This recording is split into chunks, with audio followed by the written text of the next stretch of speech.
বিশ্ব অর্থনৈতিক ফোরামের বার্ষিক সম্মেলনে সুইজারল্যান্ডের দাভোসে অবস্থান করছেন প্রধান উপদেষ্টা ডক্টর মোহাম্মদ ইউনূস।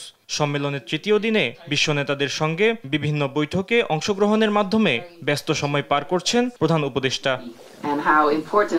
বৃহস্পতিবার সম্মেলনের ফাঁকে ডক্টর ইউনূসের সঙ্গে বৈঠক করেন সাবেক আমেরিকান ভাইস প্রেসিডেন্ট আল গোর। এ সময় তিনি বাংলাদেশের সংস্কার কর্মসূচিকে সমর্থনের অঙ্গীকার করেন।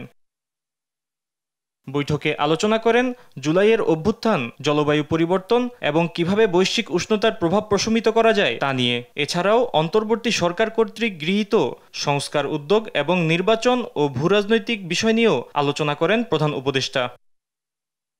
বিশ্ব অর্থনৈতিক ফোরামের বার্ষিক সভার ফাঁকে দাভোসের ক্লাইমেট হাবে যোগ দেন doctor Yunus. Freedom Brigade, 1971, that's the first time we became independent. The next one is 2024. We regained this year. We lost it, we regained it. July Charter, because things happen in July, so this will be the July Charter for the country. And these will be implemented in a procedure laid down in our recommendations in this document. And that will be beginning of the new Bangladesh.